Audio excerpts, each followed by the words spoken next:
नमस्कार, मी गायकवाड यशेच. पॉलिटिकल हिस्ट्री ऑफ मराठा यामधील दुसरा टॉपिक पेशवे नानासाहेब पेशवे व पानिपतची तिसरी लढाई. यामध्ये मराठ्यांचा जो पराभव झाला त्या पराभवाच्या कारणांची आज आपण चर्चा करणार आहोत. तर थर्ड बॅटल ऑफ पानिपत, पानिपतची तिसरी लढाई आहे.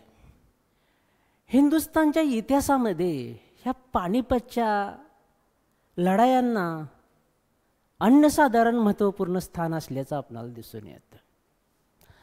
सांगितलं जातं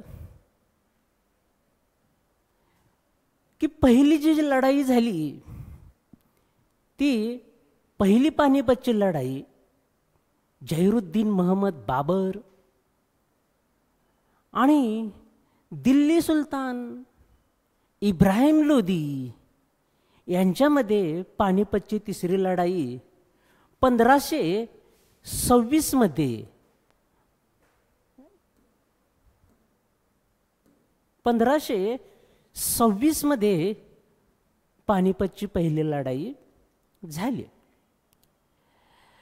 ह्या पहिल्या पानिपतच्या लढाईनं हिंदुस्थानामध्ये ग्रेट मुघल ज्यांना म्हटलं जातं त्या महान अशा मुघल साम्राज्याची स्थापना पहिल्या पानिपतच्या लढाईमुळे झाल्याचे आपणाला दिसून येतं.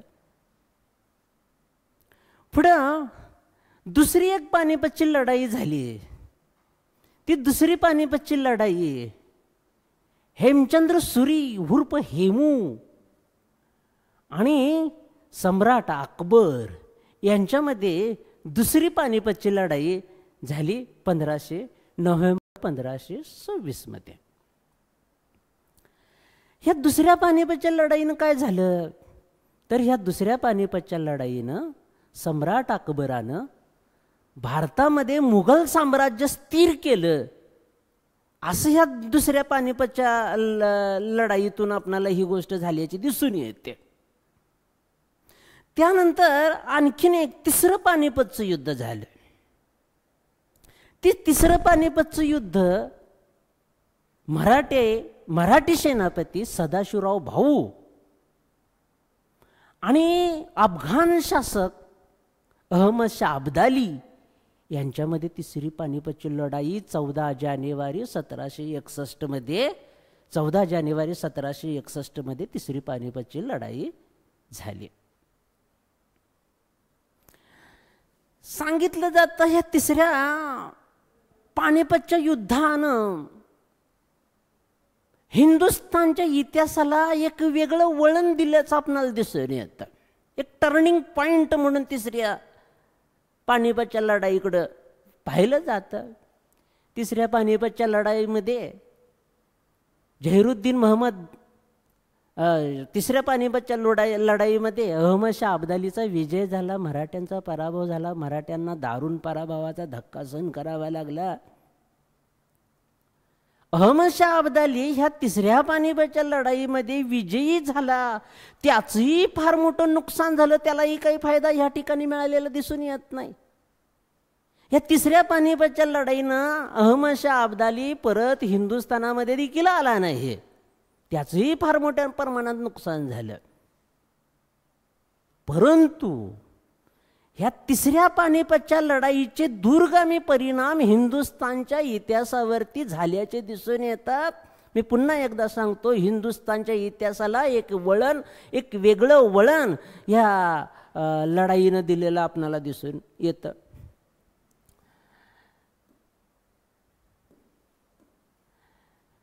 सांगितलं जातं की मराठ्यांच्या पराभवाची कारण काय होते ह्या पानिपतच्या लढाईमध्ये. तर पानिपतवर मराठ्यांचा जो दारुण पराभव झाला ह्या घटनेची चिकित्सा करण्याचा अनेक इतिहासकारांनी प्रयत्न केलेला आढळतो. ह्या पराभवास अनेक कारणं कारणीभूत ठरलेली आहेत.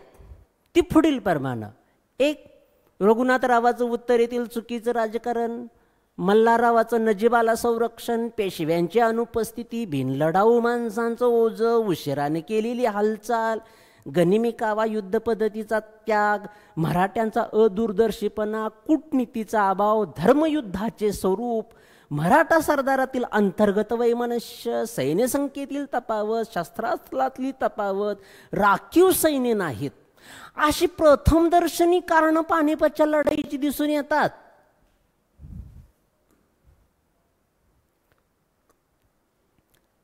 अशी प्रथमदर्शनी पानिपतच्या लढाईची कारणं आपल्याला दिसून येतात.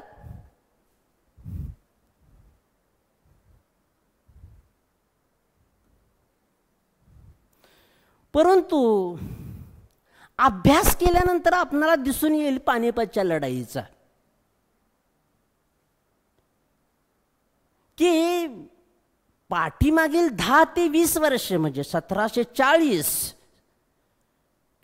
ते 60 ह्या काळात ज्या वेगवेगळ्या घटना उत्तर भारतामध्ये मराठ्यांच्या हातातून घडून गेल्या, त्या पाठीमागील 10 ते 20 वर्षाच्या घटनांचा एक परिपाक ह्या पानिपतच्या लढाईची प्रमुख कारणं असल्याचे आपणाला दिसून येतात. तेव्हा मी पुन्हा एकदा सांगतो, अनेक चिकित्सकांनी ह्या पराभवाच्या कारणांचा शोध घेण्याचा प्रयत्न केलेला आहे. ती कारणं पुढील प्रमाणे अशी आहेत. एक, रघुनाथरावाचं उत्तरेतील चुकीचं राजकारण. रघुनाथरावांनी अनेक मोहिमा उत्तर भारतामध्ये काढल्या. रघुनाथरावांनी उत्तर भारतात अनेक मोहिमा काढल्या. अटके पार झेंडे त्यांनी फडकवलेत असं सांगितलं जातं. असंही सांगितलं जातं अटक, बन्नू, कोहाटा, डेरा गांजी खा इथपर्यंत मराठ्यांचा राज्यविस्तार झाला. अटके पार झेंडे फडकवणारे मराठे हे रघुनाथरावाच्या रूपानं सांगितलं जातं.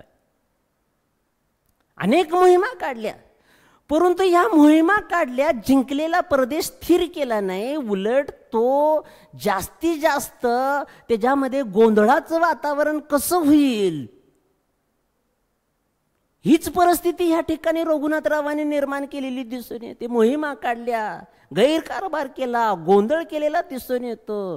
त्याने पंजाबचा प्रदेश आपल्या हातामध्ये घेतला, परंतु त्याच्या सुरक्षितेची काही व्यवस्था त्याने ठेवली नाही, परिस्थिती नीट हाताळलेली नाही. रजपूत, जाट, बुंदेल यांच्या संग शत्रुत्व वाढवत गेलं, दुश्मनी वाढवत गेलेत.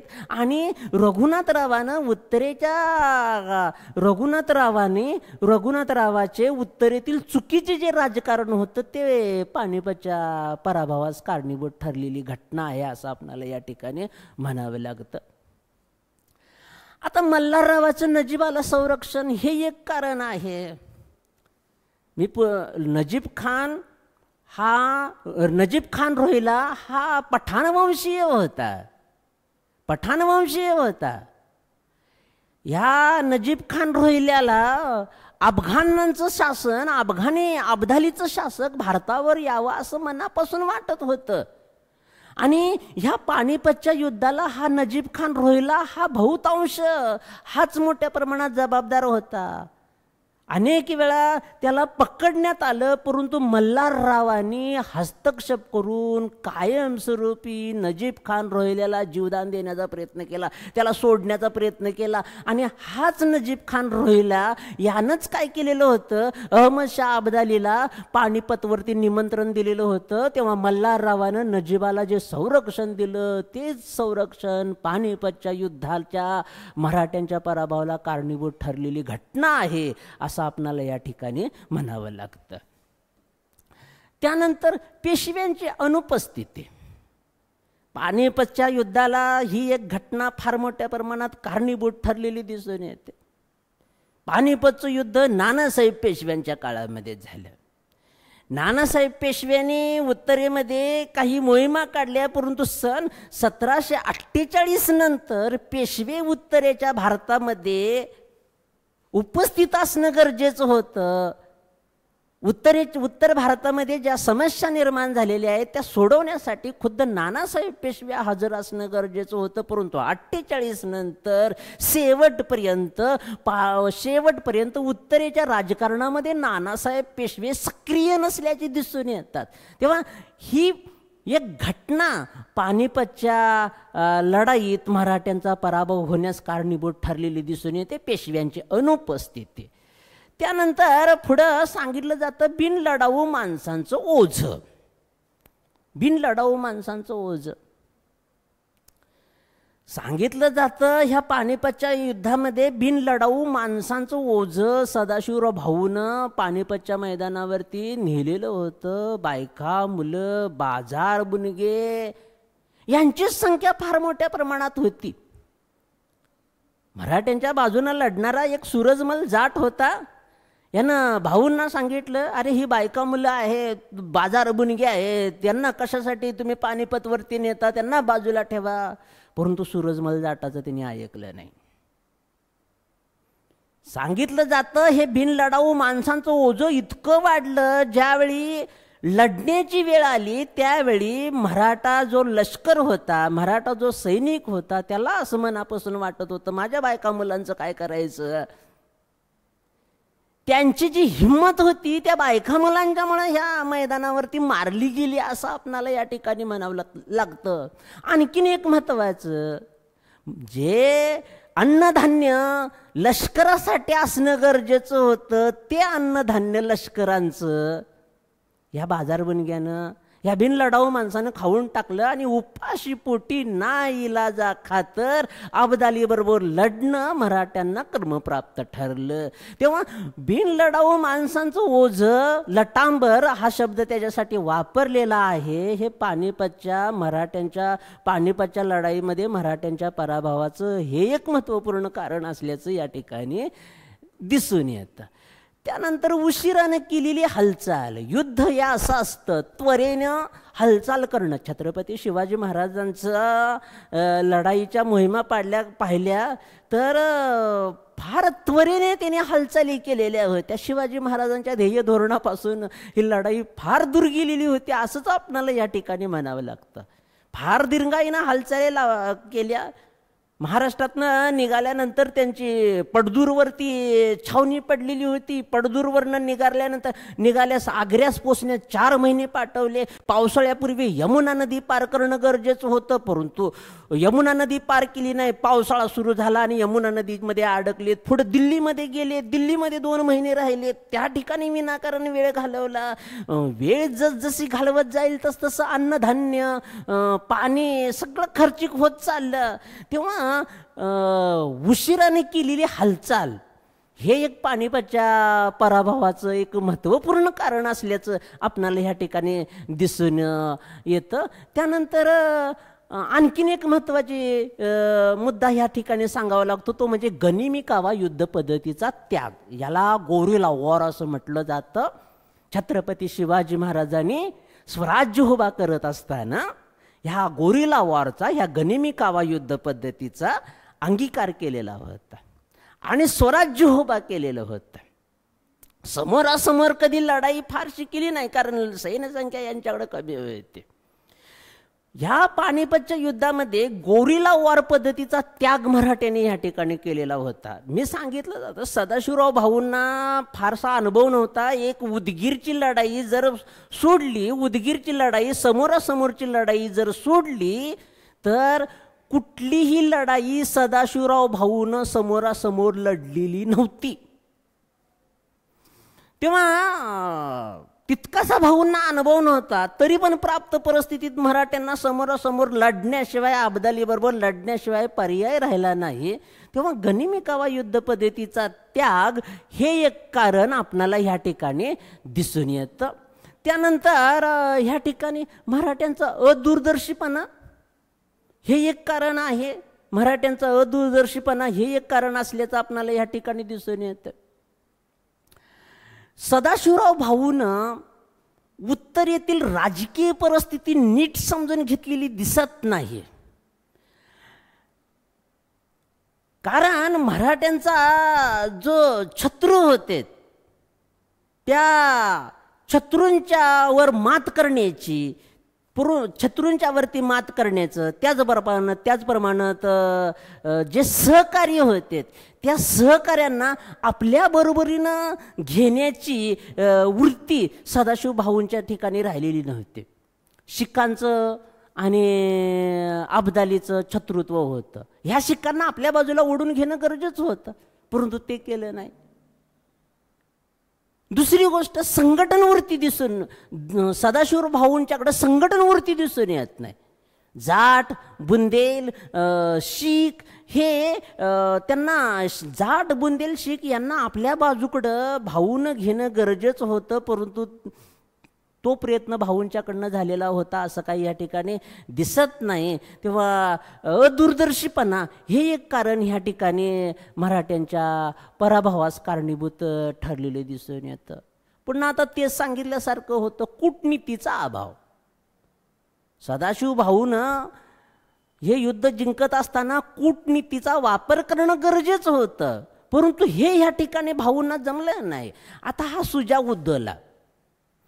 सुजाउद्दौला जो होता यानं मराठ्यांना कितीतरी मदत केलेली होती आणि पानिपतच्या लढाईवरती सुजाउद्दौला हा मराठ्यांना मदत करण्याच्या पावित्र्यात होता, कारण सुजाच आणि नजीब खानाचं दुश्मनी होते. तेव्हा काहीही परिस्थिती करून ह्या सुजाउद्दौलाला आपल्या बाजूला जर भाऊने त्याची भेट घेतली असती आणि त्याला आपल्या बाजूला जर वळवलं असतं तर यदा कदाचित पानिपतच्या मैदानावरचं चित्र वेगळं असतं. हे भाऊंच्याकडनं झालं नाही. उलट अब्दालीनं सुजाउद्दौलाला धर्माचं महत्त्व सांगितलं, धर्मयुद्धाचं महत्त्व सांगितलं आणि हा सुजाउद्दौला हा नजीबाचा दुश्मन असून देखील, नजीब खान रोहिल्याचा दुश्मन असून देखील मराठ्यांना सहकार्य करण्याची वृत्ती ह्या मनात असून देखील ह्या सुजाउद्दौला अब्दालीच्या बाजूनं लढल्याचं आपणाला ह्या ठिकाणी दिसून येतं. तेव्हा ह्या कूटनीतीचा अभाव हे एक कारण आपणाला ह्या ठिकाणी दिसून येतं. आणखीन एक महत्त्वाचं कारण आहे धर्मयुद्धाचं स्वरूप. धर्मयुद्धाचं स्वरूप हे एक मराठ्यांच्या पराभवाचं कारण असल्याचं आपणाला दिसून येतं. सांगितलं जातं हा ज्यावेळी लढा फार तीव्र व्हायला लागला त्यावेळी अब्दालीनं जिहाद चं स्वरूप ह्या लढाईला देण्याचा प्रयत्न केला. त्यांना असं पटवून सांगितलं हा मराठे आणि अब्दाली यांचा लढाई नाही, यांचं युद्ध नाही, तर ही लढाई कुणाची आहे तर हिंदू विरुद्ध मुस्लिम काफिरांना सजा देण्यासाठी हर एक मुस्लिम ह्या पानिपतच्या लढाईमध्ये अब्दालीच्या बरोबर आला पाहिजे, असं धर्मयुद्धाचं स्वरूप देण्यामध्ये अब्दाली यशस्वी झाला. भाऊ यशस्वी झाला नाही, त्याच्यामध्ये भाऊ यशस्वी झाला नाही. तर धर्मयुद्धाचं स्वरूप ह्या पानिपतच्या लढाईला दिलं. त्यामुळं हर एक मुसलमान उत्तर भारतातला हा हमशा अब्दालीला सामील झाल्याचं आपणाला ह्या ठिकाणी दिसून येतं. तेव्हा धर्मयुद्धाचं स्वरूप हे एक कारण ह्या ठिकाणी कारणीभूत असल्याचं दिसून येतं. दुसरी आणखीन एक आहे मराठा सरदारातील अंतर्गत वैमनस्य. सांगितलं जातं 1720 ते 1740 ह्या काळामध्ये तीव्र स्वरूपाचे अंतर्गत वैमनस्य मतभेद हे वाढीला लागलेले होते उत्तरेच्या राजकारणामध्ये मराठा सरदारांचे. आता शिंदे होळकर हे तर फार प्रसिद्ध यांचं वैमनस्य उत्तर भारतामध्ये निर्माण झालेलं होतं. शिंदे होळकरांचं वैमनस्य होतं.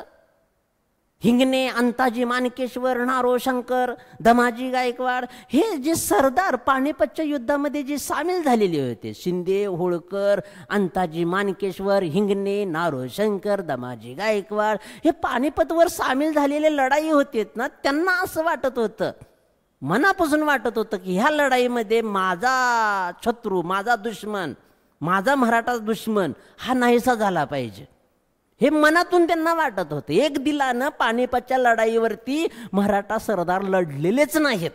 ह्या अंतर्गत वैमनस्य जे होतं, हे अंतर्गत वैमनस्य पानिपतच्या पराभवास कारणीभूत ठरलेली घटना दिसते. त्याचप्रमाणे मराठी फौजेत एकसूत्रीपणा राहिला नव्हता, शिस्त राहिली नव्हती, एकसंघपणाचा अभाव होता.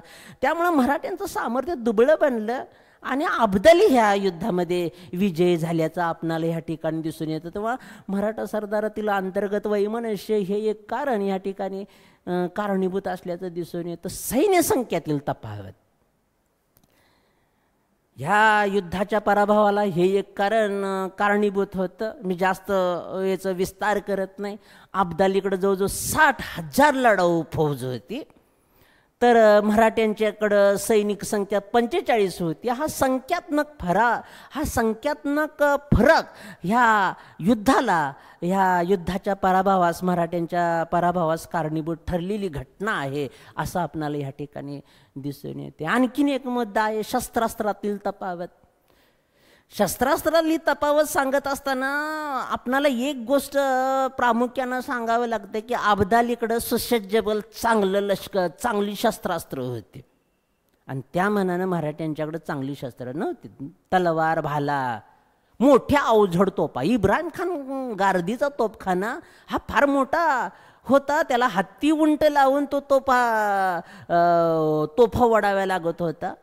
ॲडजस्टमेंट त्या तोफांना फार मोठ्या प्रमाणात घालवावी लागत होती. उलट अब्दालीकडे चांगली शस्त्रास्त्र होती, लांब पल्ल्याच्या बंदुका होत्या, वृष्ट तोफखाना होता, आशिया खंडातला प्रसिद्ध वृष्ट तोफखाना. खांद्यावरून सहजासहजी तोफ घेऊन जाता येत होते. हा वृष्ट तोफखाना, आशिया खंडातला प्रसिद्ध तोफखाना अब्दालीकडे होता. चांगला बारूद गोळा होता त्याच्याकडं. इव्हन अब्दालीनं आपल्या काही ठराविक लष्करांना चिलखत घालण्यासाठी दिलेले होते. सांगितलं जातं धुलाईसारखे गरम कोट देखील त्यांना घालायला दिलेले होते. आणि मराठी लष्कर धोतर, कुडता, हातात भाला, तलवार, साधी ढाल सुद्धा प्रभावी मराठ्यांच्याकडं नव्हती असं म्हटलं जातं. तेव्हा शस्त्रास्त्रातली तफावत हे एक ह्या ठिकाणी ह्या युद्धाच्या पराभवास कारणीभूत असल्याची घटना आपणाला दिसून येते. राखीव सैन्य ठेवलं नाही, थोडक्यात राखीव सैन्य ठेवलं नाही. अब्दालीकडे राखीव फौज होती. युद्धाचं नियोजन करत असताना सदाशिवराव भाऊनं राखीव फौज ठेवणं गरजेचं होतं, परंतु ते ठेवलं नाही. अब्दालीने राखीव सैन्य ठेवलं. आणि ज्यावेळी युद्ध निकराची लढाई झाली, अटीतटीची लढाई व्हायला सुरुवात झाली, त्यावेळी ती राखीव फौज बाहेर काढली. तेव्हा राखीव सैन्य सदाशिवराव भाऊनं ठेवलं नाही. हे एक ह्या ठिकाणी मराठ्यांच्या पराभवाचं कारण असल्याचं दिसून येतं. अशा अनेक कारणांचा परिपाक हा मराठ्यांच्या पानिपतच्या मैदानावरती पराभवास कारणीभूत ठरलेला दिसून येतो. थँक्यू.